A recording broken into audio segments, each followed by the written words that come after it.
Ano ba talaga ang Jixer? Bakla ba sila o totoong lalaki? Kasi pati kami nadadamay eh. Ngayon lang kakaano ko lang sa Twitter ay sa Facebook. Nakipagtalo ba ako?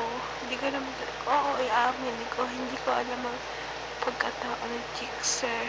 Pero sana igalang rin naman kami na hindi porket matataba kami. So, ano naman kung taba kami, bakit? Katawan ba ang labanan dito, diba? Dapat ang Jixer lang at K-pop.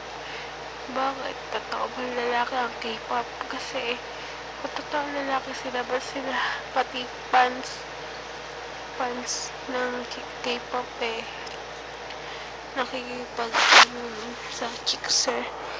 Kung fans kayo ng K-pop, sana igalang ng Jixer. Oo, aminin ko, hindi ko talaga alam. Hindi ko pa sila nakikita sa personal.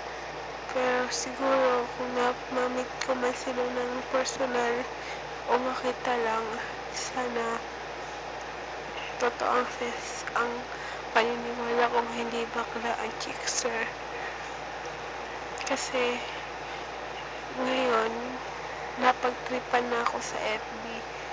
Oo, ngayon lang mga 30 minutes lang bago ako mag-log out kasi naiinis na ako. Bakit pa kasi ako nakig-join sa Jixer versus K-pop? Sana tuloy niyo rin akong katulad niyo, tao rin naman ako.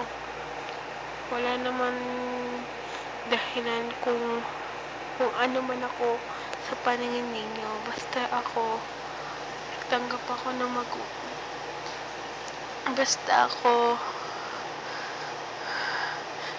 ako ganito na talaga ako, may pagkabata eh, chubby. Sana lahat ng tao, di naman ako siguro pagtripan. Lahat naman tayo may kapintasan sa sarili. Hindi lang naman ako.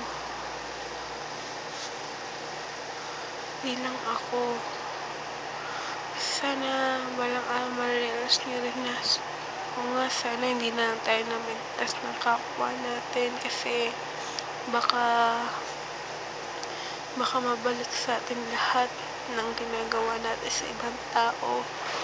Masakit din kasi yung para sa akin. Siguro kung kayo nasa kalagayan ko ngayon, hindi na kayo lalabas siguro ng bahay kasi tuwing may makakakita sa inyo, lagi kayong iniinis. Sana nga kayo na lang nasa kalagayan ko para ma-realize nyo na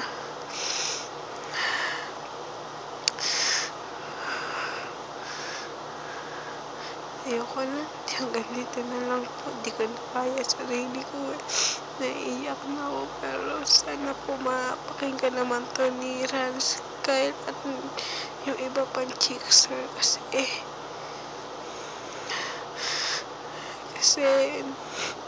kung totoo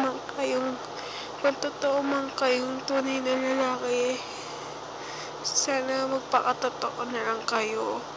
Kasi lahat din ng tao, ng fans ng Jixer, nadadamay na rin eh. Kaya siguro hindi na ako aano sa Jixer o sa Ranster. Pero sana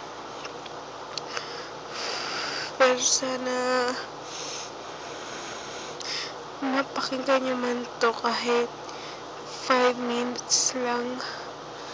Kasi masakit din para sa akin na hanggang dito na nga lang po.